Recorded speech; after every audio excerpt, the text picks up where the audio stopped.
아하수에로 왕 제12년 첫째 달 곧 니산월에 무리가 하만 앞에서 날과 달에 대하여 부르 곧 제비를 뽑아 열두째 달 곧 아다로를 얻은지라. 하만이 아하수에로 왕에게 아뢰되 한 민족이 왕의 나라 각 지방 백성 중에 흩어져 거하는데 그 법률이 만민의 것과 달라서 왕의 법률을 지키지 아니하오니 용납하는 것이 왕에게 무익하니이다. 왕이 옳게 여기시거든 조서를 내려 그들을 진멸하소서. 내가 은 1만 달란트를 왕의 일을 맡은 자의 손에 맡겨 왕의 금고에 드리리이다 하니, 왕이 반지를 손에서 빼어 유다인의 대적 곧 아각 사람 함무다다의 아들 하만에게 주며 이르되 그 은을 내게 주고 그 백성도 그리하노니 너의 소견에 좋을 대로 행하라 하더라.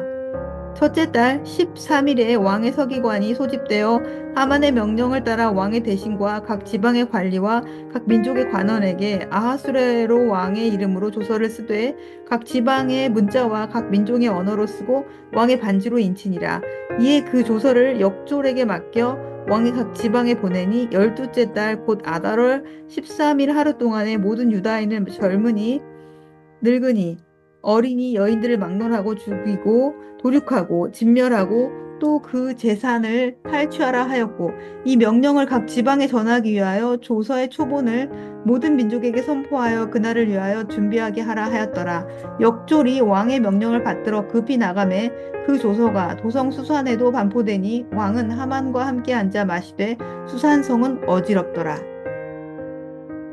오늘 본문에서 하만은 아하수에로 왕의 신임을 얻어 유대 민족을 모두 살육하는 계획을 진행하고 있습니다.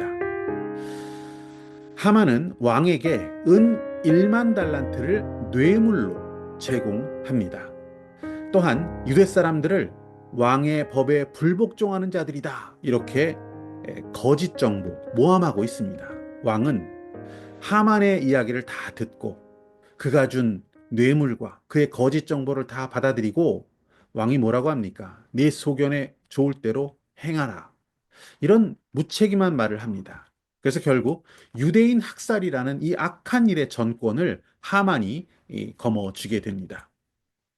이것은 매우 불의한 일이었습니다. 하만의 뇌물, 그리고 거짓 정보, 그리고 한 민족을 지독하게 미워하는 그의 악한 마음이 결합된 정말 말도 안 되는 학살 사건이 진행되려고 하는 충격적이고 불의한 상황이 진행되고 있었습니다. 뇌물, 이것은 정의를 왜곡합니다. 하나님께서는 불의한 뇌물에 대해서 반드시 심판하십니다. 뇌물을 준 자는 물론 받은 자까지 저주가 임할 것이다, 이렇게 경고하셨습니다. 신명기 말씀 27장 25절을 보시면 뇌물을 받은 자는 저주를 받을 것이라 할 것이요 모든 백성은 아멘 할지니라. 선지자 사무엘의 아들들, 안타깝게도 그 아버지와는 달리 뇌물을 받고 재판을 굽게 하는 자들이었습니다. 그들은 사사로서의 역할을 엉망으로 수행해버렸고 결국 이스라엘이 인간 왕을 세워야 하는 그런 빌미를 제공한 자들이 되고 말았습니다. 뇌물은 악합니다. 우리는 성도로서, 하나님의 사람으로서 어떤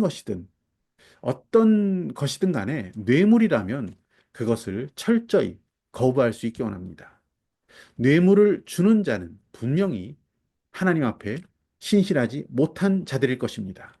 그를 멀리해야 합니다. 뇌물을 주는 자는 악한 일을 도모하는 자들입니다.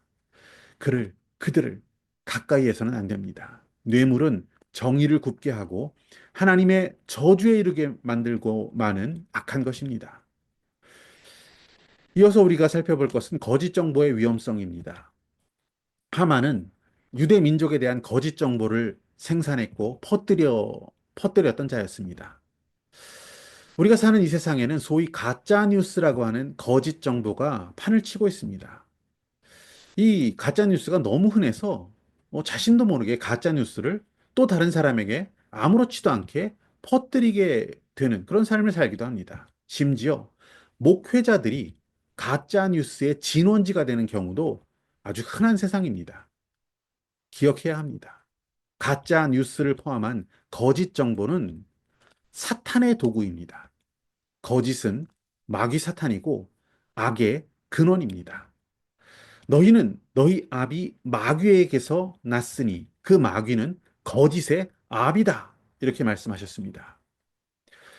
인류 최초의 죄도 사탄, 곧 옛 뱀의 거짓 정보, 가짜 뉴스에 속았기 때문에 짓게 되지 않습니까? 오늘 본문 속 하만이 퍼뜨린 이 거짓 정보, 유대 사람들은 법을 어기고 불순종하는 자다. 이 거짓말이 학살에, 민족의 대량 학살의 단초가 되고 있는 것을 보면 이 거짓이 얼마나 무서운지를 알 수 있습니다. 잠언 말씀 19장 5절을 보시면 거짓 증인은 벌을 면치 못할 것이요 라고 하셨습니다.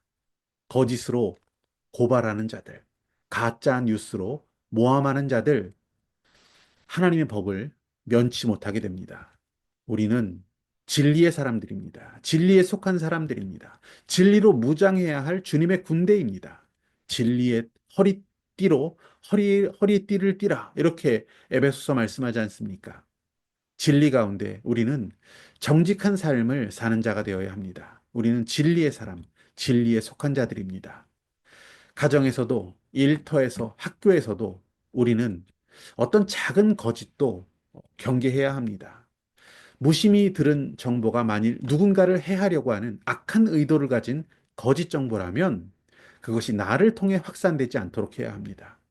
거짓 정보가 다른 이들에게 더 이상 전달되지 않도록 우리는 그것을 내버려 둬서는 안 됩니다. 바로 잡아야 합니다. 너희는 어둠의 일을 책망하라. 이렇게 주님 말씀하셨습니다. 용기 있게 진리를 증언할 수 있기 원합니다. 무작위로 살포되는 가짜 뉴스를 공유하는 것 역시 멈추도록 해야 합니다. 검증되지 않는 그런 가짜 소식, 악한 의도를 가지고 퍼뜨려진 뉴스를 차단하고 정의를 세우는 것. 이것도 우리 믿는 자들의 책임이 아닐까 싶습니다. 뇌물, 그리고 거짓 정보는 누군가에게 단기적인 이익을 줄 수도 있습니다. 그리고 그의 이기적인 목적을 잠시 뇌물과 거짓 정보가 채워줄 수 있기도 합니다. 하지만 결국 그것은 우리 모두의 삶을 파멸로 이끄는 악한 것들입니다. 때로는 정직한 삶을 사는 것, 진리를 고수하는 것이 고통스럽고 어려울 수도 있습니다. 하지만 거짓과 부정에 물들지 않고 진리의 편에 서는 것을 우리 주님은 기뻐하십니다. 거짓으로 또 뇌물로 흥하려 했지만 결국 망하는 길로 가게 되었던 하만을 기억해야 합니다. 악인의 계획은 패하게 될 것이고 정직한 자, 진리의 길로 가고자 하는 자는 주 안에서 흥하게 될 것입니다.